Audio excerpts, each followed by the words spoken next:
Good morning, everybody. This is Rich Segura, the Tritoon Catfisherman. This is the first video of my series, and the whole purpose of this channel, guys, is for those guys that like to fish on a pontoon or a tritoon. Just so you guys know the difference, a tritoon is a third tube in the middle of your boat. A lot better stabilization on the water. Rides higher. Really nice. Anyway, so the reason I decided to start this channel was that last March, I bought a house in Lake Gaston in Henrico, North Carolina. I'm up on Pea Hill Creek. And never been catfishing before. And so I was asking a bunch of people some stuff. End up talking to the local guide here named Zakk Royce. Zakk Royce, and matter of fact, if you link, I'll have a link in the description here to his website. So if you ever want to take a catfish charter, Zakk is the guy to take it with. He's held 2 North Carolina state records. He caught them back in 2015. He caught it one day, and the next day he broke it again. So he's been fishing these waters for 20 plus years. He's lived here. So anyway, so I started asking Zakk a lot of questions, and so didn't know how to set up to fish from a pontoon boat. I've got a 2019 Godfrey Sweetwater. It's 24 foot, and so it's a lovely boat. Matter of fact, you guys, I'll kind of show you a little bit here, and as you can see, there's a lot of stuff around the boat, and I'll kind of talk about some of it. But it's a great boat, and normally it does not look this messy. My wife would kill me. It's normally nice and clean, and that's what I'm going to talk about. Some of the key things that you really need on your pontoon or tritoon if you really want to get on some good catfish. I'm not a pro, so I don't always go out looking for the trophy cats. Anything between 5 and 18 pounds goes on the dinner plate or in the freezer. But I have, thanks to the setup I have on the boat now, I was able to get my personal best last month. And it was 38 pounds, and might have been more than that.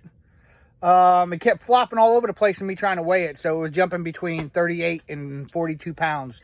So who knows? So I call it 38 pounds. Anyway, so let's talk about some simple basic things that you want to have on your boat. First of all, you want to have boat rods, and as you can see, these are boat rods. These smaller ones are rod holders. These smaller ones are Drift Masters. They're great, but you know what? I tried to put them on here, and I couldn't get them past the seat, so they were no good for me. So I went, and I'll have the link to the rod holder as well, and I'll have another video all about the rod holders later, but I'll have a link on where you can get those rod holders from a local guy here in North Carolina as well. So anyway, so a couple things that you do want to have is, first of all, you want to have, oh, whoa, I do have a fish, so hold on a minute. You want to keep recording that for me. It looks like we might have something. Let me see here. Maybe. Nope. Probably just a little. Oh, no. There's a fish on there. There's a fish on there. So let's see what we can do. Yeah, there's a fish on there. And so what I have here, as you may see, Billy behind me, he's videoing it now. And what I have here is a planer board. And I think I lost it. But it's a planer board.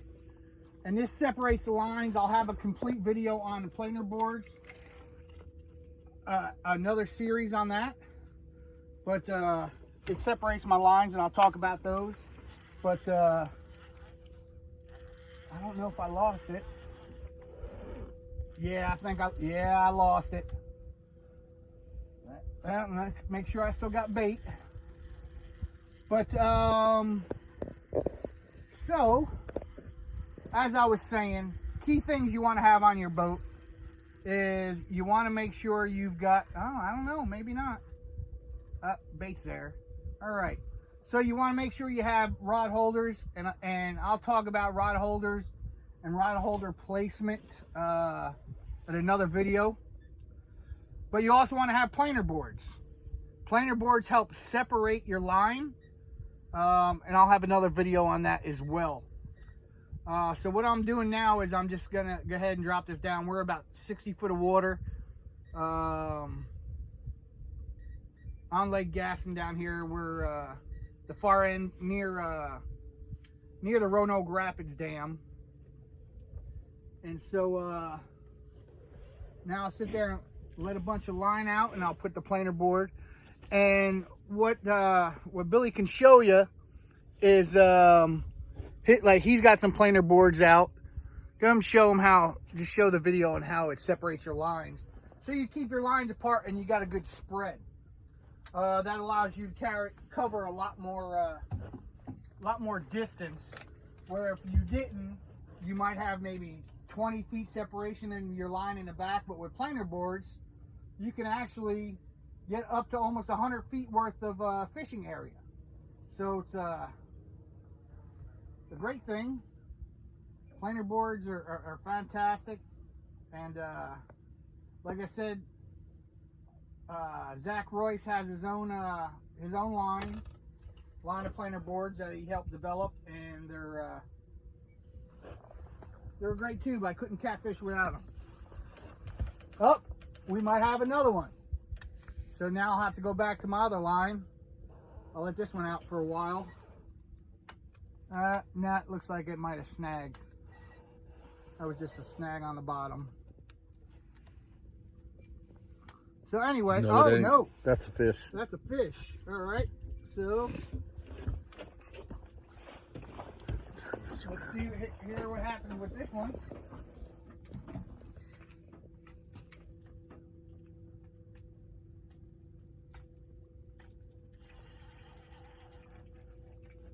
Yep, that's a fish.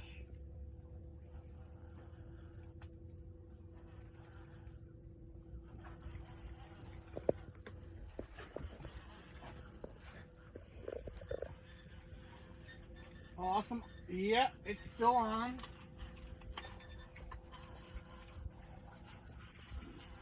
That was out there quite a ways.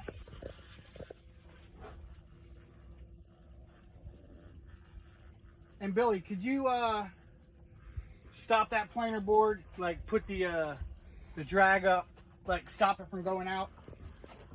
And I think this is one of the ones that I gotta change the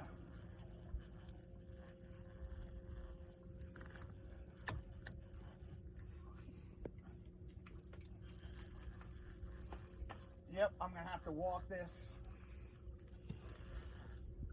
All right. I'm going to walk this way, and if you can grab the Go up above it. I'm going above it. If you can grab the net over there too. This is definitely there's a catfish on there.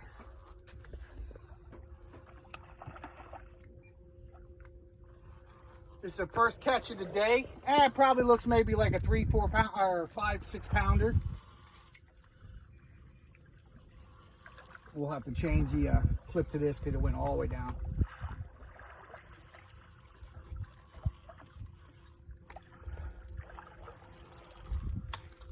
Get him in. All right. So there we go. So listen, I will come back with you guys in a little bit. This is a good eating fish.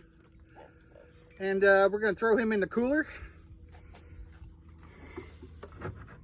And well, I'll talk to you guys later, and we'll talk more about this on my next video. All right, guys, have a great day.